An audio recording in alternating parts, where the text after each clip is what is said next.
welcome to an episode of the Valley Sports Podcast. This is episode number 9. I will be joined with Titus, Jennings later today to talk about the Super Bowl and the Kansas City Chiefs being back-to-back Super Bowl champions. But to start off, I have the Green Valley Athletics. The boys team is 11-10 after falling to Raytown 64-68 at Raytown. But they play tonight as I'm filming this to Excelsior Springs at 7 o'clock. But then they do have one last home game.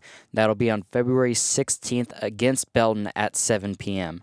This actually has just been announced that it will be a doubleheader for girls varsity and boys varsity. So it'll be girls JV playing first, and then it'll be girls varsity and then boys varsity. So a little change to the girls' schedule, as they were supposed to play the night before on Thursday. But the girls' team is 15-6 with an impressive record, winning their last 4 straight games. They've won 7 of their last 8 games, with 1 loss to Chillicothe in the championship game of the Green Valley Showdown. But they have a game now on the 16th against Belton at 7 p.m., and they will have their last regular season game on the 20th at 7 p.m. at William Crispin. Switching it over to the girls' college basketball, but speaking of Green Valley, Grace Slaughter, who is a GV alum, scored 12 points against the number 1 ranked team in the nation, South Carolina. She tied for the most points on the Missouri basketball team that night. She had 12 points, 2 assists, and 2 rebounds in that game. And then Mizzou unfortunately fell in that game 83-45, and they also fell to Auburn 70-59 a few days later. But the Mizzou boys basketball team still is not looking too hot, as they have yet to win a conference game. They've not won a game since last season. So the question on the table is, will they be able to win one this year before the regular season ends? They're standing in last place in the SEC with a record of 8-16 as their overall record.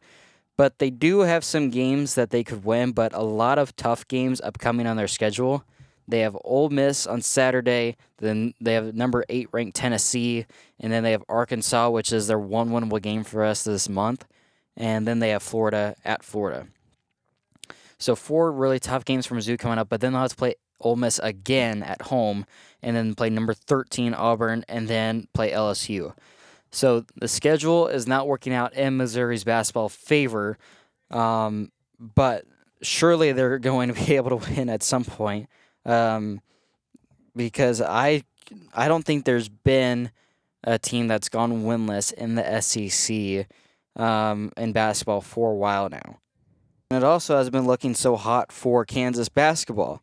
Kansas was ranked number 4 going into last week when they had to play at Kansas State. That was on the 5th, and they fell in overtime by 5. And then they had to play Baylor at home, who they've only lost 2 once at the Allen Fieldhouse. And they were able to escape number 13 Baylor by 3 points, and that only dropped them down to number 6. So they only dropped 2 places from that loss to Kansas State and the win over Baylor. But then Monday night, they fell hard to Texas Tech at Texas Tech. They lost 79-50. And Kansas didn't even have a lead. The closest that game was 12-12 with 12:10 to go in the first half. So Mizzou fans Kansas fans expect to be dropping more in the rankings. But the schedule isn't going to get any easier for Kansas. They have the number 25 ranked team in the nation, Oklahoma, at Oklahoma. Then they have to host 16-8 Texas, and then they'll have to host number 19 ranked BYU, and then they'll have to go to Baylor, and then they'll have to host Kansas State, who they just lost to, and then they'll have to go to number 3 Houston. So Kansas's schedule is looking very tough to end the season, so we'll see if they're able to finish off strong. But a team that has been looking very strong is number 1 ranked UConn, who has had very convincing wins over Georgetown, Butler, and St. John. They're obviously number 1 in the nation with a 22-2 record and a 12-1 conference record, leading the Big East over number 4 Marquette. So UConn looking to be strong number 1 seeds going into the March Madness tournament. But then looking at more college sports, softball started this past week. Oklahoma escaped Washington, who was previously ranked number 10 in the nation, hopped all the way up to number 6, even though they lost to Oklahoma, who they were beating 4-1 earlier in that game. But Mizzou jumps up to number 15 in the nation after not being ranked, and they are 5-0 after having a convincing win over Clemson, who is ranked number 7 and did not move at all in this past week's rankings. But Tennessee, Texas, and Georgia are those top 4 teams in the nation who are undefeated. And Nebraska and Northwestern fell out of the rankings as they did not have a great start to their season. But college baseball is yet to start. It actually starts on the 16th, so in 3 days as I'm filming this. It starts with Illinois and Akron playing at 9 a.m. That Friday morning. The MLS starts February 21st. That's on a Wednesday night as Lionel Messi's Inter Miami plays Real Salt Lake at 7 p.m. That is the opening day, technically, for the MLS. But the first game for Sporting Kansas City will be against Houston Dynamo at 7:30. That will be played at that following weekend on Saturday, February 24th. Sporting's first home game will be that following weekend on March 2nd against Philadelphia Union. Sporting has yet to make a whole lot of changes to their roster, as they did sign a midfielder who I believe is 18 years old. So some young talent will be joining Sporting Kansas City this year that you could see join the roster middle of June would be his projected start. Now I'm joined with Green Valley offensive lineman Titus Jennings, and he will help me talk about a little bit of the Super Bowl and the Kansas City Chiefs offseason that they have coming up ahead of them. But the Kansas City Chiefs defeated the San Francisco 49ers 25-22 in overtime, one of the greatest Super Bowls I've ever seen. Yep. What do you think about it? Yeah, man, it was crazy from the very first quarter on to the fifth quarter. It was ups and downs, and really Chiefs didn't really start to pick it up till third quarter. It took us 2 quarters to warm up. Yeah, I didn't say a word that entire first half. The first quarter, out the gate, when the 49ers started marching down that field, I was like, yeah, this game's going to get over with quickly, because I knew that our offense couldn't handle that San Francisco 49ers defense, and they could in that first half. But then Patrick Mahomes turned up the gear, and he put the team on his back and had a few big rushes, some on 3rd and 4th downs, and he just did a great job. That first fumble that we forced, right? CMC fumbled, first drive down. That was the turning point, right? That was the first turning point. I think without that, that's a different game, because that finally stopped them, because they had momentum going for the touchdown, right? Yeah. And then we just stopped them. I think it was Chanel, right? Chanel, whatever. I don't know who forced the fumble. Fumble. But the big turning point was in the fourth quarter when there's just over 2 minutes left. 49ers have the ball. They're in field goal range. It's a tie game. There's 2 minutes left, and it's 3rd and 4, and they don't get it because Trent McDuffie rushes through one of the gaps and pressures Brock Purdy.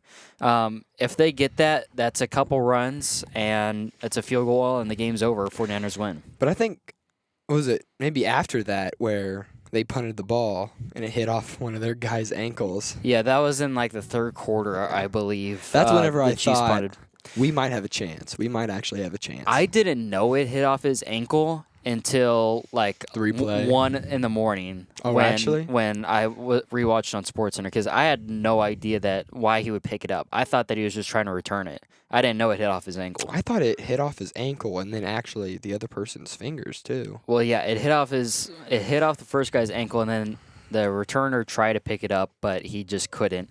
And the Chiefs were all over it.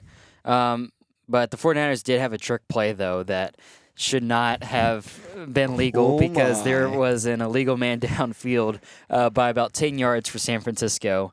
That got Juwan Jennings had the best QBR in the game. It was 99. And that one touchdown pass went for 21 yards, which is a big no call in the game. Yeah. And people on the internet will go, oh, Chiefs won because the refs on their side, blah, blah, blah. Well, that game was tied because of the refs that gave San Francisco 7 points. You know what? I ain't even mad at the refs. I'm that not play, either. The refs aren't even looking at the line. Yeah, you kidding I wouldn't me? either. They're looking at the ball going back and forth behind the line of scrimmage. Yeah, great play drawn up by San Francisco, Yeah. and they executed it perfectly. That was McCaffrey's one touchdown that I'm sure a lot of people bet for anytime touchdowns, which was a crazy way for that to go. And when that first touchdown happened and it was 10-0, I was like, San Francisco's getting creative now. This is about to get bad quick, so we've got to act quickly. About betting, you can't bet against Mahomes. Are you kidding me? Yeah, there's no betting against. Like, the first half was garbage. Like, the first quarter, I think we had maybe 20 total yards of offense. But Mahomes certainly turned it up. He led Kansas City in rushing and passing, 333 yards in passing and 66 yards rushing. I tell you what, Mahomes, great passer. He's a great quarterback. But right whenever he decides to start running the stinking ball, that's whenever the pass game actually opens up. They're able to. I got really nervous when he started running, especially when it's like 3rd and 1 and it's 4th and 1 when the game's on the line in overtime.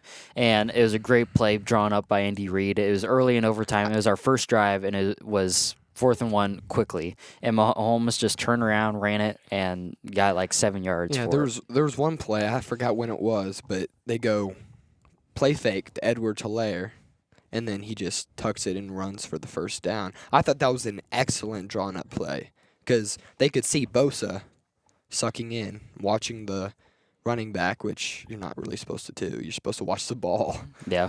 But you could just see that they were waiting for that moment, and right when they took it, it's first down. And the Kansas City run game, if you told me at the beginning of the game that the Chiefs run game was going to perform when they needed to, I would have been like, oh, well, then Pacheco is going to carry us to the Super Bowl. But Pacheco couldn't really get anything going that game, unfortunately. San Francisco's middle They were all D-line, over him. yeah. Like, Pacheco wanted to run, and when he got those few yards, he went and got them and broke a few tackles along with it. But San Francisco was all over that run game and was not going to let Pacheco go anywhere. About Pacheco, we have him for at least 2 more years, right? Yeah, because Pacheco isn't one of the guys that are going to potentially be free agents. But, like, the Chiefs have tons of people. I think we're in the 20s of people that could be free agents. Allegretti, Blake Bell, Deion Bush, Michael Dana, Mike Edwards, Clyde Edwards-Helaire. And then we're getting rid of him. I know. I'll name off some other of the few big ones. Willie Gay, Mecole Hardman, Chris Jones, Jerick McKinnon. He's getting really old. L'Jarius Sneed, Tommy Townsend, Drew Tranquill, Donovan Smith. I really want to keep Tranquill. Me too. He was a steal from the. He's also from Notre Dame, so that's partly why I want to keep him. Bias. But no, he did perform when he played because at the start of the year he was second string, wasn't really playing. But then when he started to get the opportunity, then he started to perform very well. Mm-hmm. I mean, he had to be behind Willie Gay for the most. I think we'll get Willie Gay or Drew Tranquill. I don't think we'll re-sign both. We do not have a whole lot of money to spend. Aren't we redoing Mahomes' thing? We might restructure Mahomes. That would be a Contract. good option, but we've already done that once, I believe. Yeah. But I think we'll get Willie Gay. I think we'll re-sign Mecole Hardman for little Especially amount. after that catch. I think we might do Edwards-Helaire for one more year and get rid of Jerick McKinnon because McKinnon's getting old to the point where he's about to retire. But the defensive side is one that we've got to be very aware of because L'Jarius Sneed, that is a must-have for Kansas City no matter what. because he is, if not the best secondary player in the league. Can you believe and he that wasn't didn't a Pro get Pro Bowler. Bowl? Yeah, that's crazy. Like, what are they thinking? Like, he is such a great player, and he showed out this year. He balled out, and he's one of the guys that we got to re-sign. Townsend, I think, will resign. Young punter, he's great. He ain't very expensive either. Well, we can. they're punters. That's what I'm saying. We can afford that. But then, like, there's some guys that like we must have, and there's gonna be some decisions to make in this offseason. But I think if the Chiefs can just restructure some contracts, maybe with Kelsey as well, because Kelsey, I have a feeling, might not be playing football for too much longer. Kelsey doesn't need the money anyways. No, he said he wants to win another ring. He wants to be a part of that three-peat. I think if we sign some guys on the defense, build up our wide receiver room, able to keep our O-line how it is, then I think we'll be good again next year. I think we'll have another chance to win a Super Bowl. What are we thinking about our D-line? I mean, we know we're probably going to lose Chris Jones. Here's the deal with Chris Jones. We can franchise tag him because he is not going to come to a deal with us for a contract because he thinks he's worth a lot. And it's true. He is worth a lot. But he's not worth as much as he's probably going to want, nor will we have that much money. So we'll probably franchise tag him and try to trade him away before the end of next season so that way we can actually get something out of that. That would be the smart move. I think the Chiefs, knowing them and how they work, it's probably going to be franchise tag and keep him the entire year and let him be a free agent after that, hopefully winning the Super Bowl and going back to back to back. That would be crazy. If the first three-peat in the NFL would be insane to watch. Is it just me, but they keep busting out this word dynasty, right? Mm-hmm. And Mahomes and all the players are just like, it is a not dynasty. Not yet. Well, but it is. But everybody else is trying to push it. I watch so many talk shows the Monday of because when you compare the Patriots and the Chiefs, Mahomes at his age in his career has way more accolades than Brady did at that age.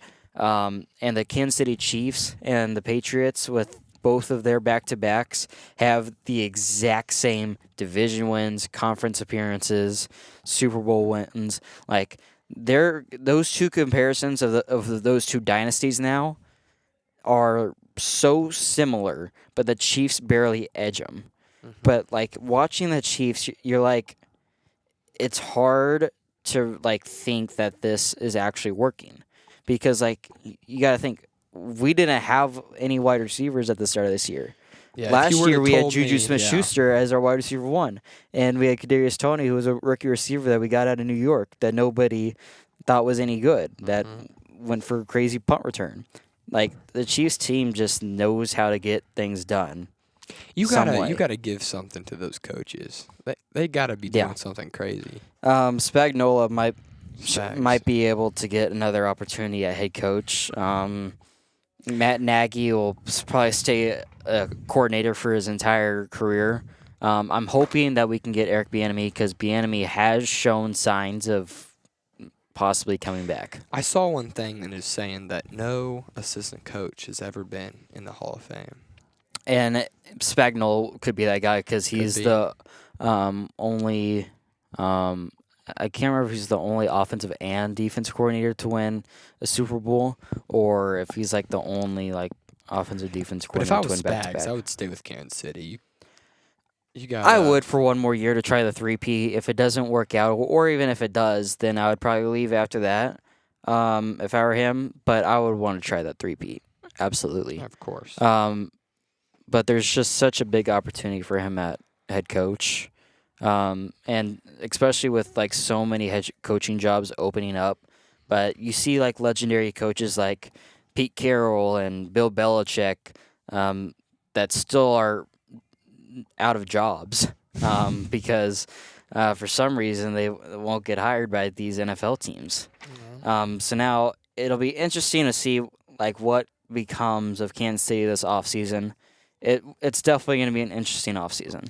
I'll say that. Let's talk draft. What we doing first round? Definitely a wide receiver. I think we might get Keon Coleman. Yeah. If we can get Keon Coleman, I'll be happy. But also knowing the NFL draft and the Kansas City Chiefs, Keon Coleman might get drafted like a few selections in front of us where we have to go draft an O-line or D-lineman, which I would not be shocked about. It's probably going to be somebody on the D-line. That would probably be my Somebody pick. to kind of Fill in that Chris Jones spot that's a rookie. Yeah. It's unfortunate that he's going to have to go. I mean, it's kind of like the Frank Clark situation, but Clark has slowed down his career. Clark and Jones are not very similar. I feel like No. Jones was so much more dominant, dude. Yeah. He just eats up that A and B gap. It's crazy. Yeah, you just see the Chris Jones is a videos dog. of him. My goodness, he's big too, but he's not fat big. He's like that dude looks He's like just an big, airplane coming at you, man. Yeah. Well, that's all we have for this NFL segment, though. So I thank Titus for his time, and we'll Thank you get for on to having the me next on. segment. That is all I have for this episode of the Valley Sports Podcast. You can catch me next week for episode number 10.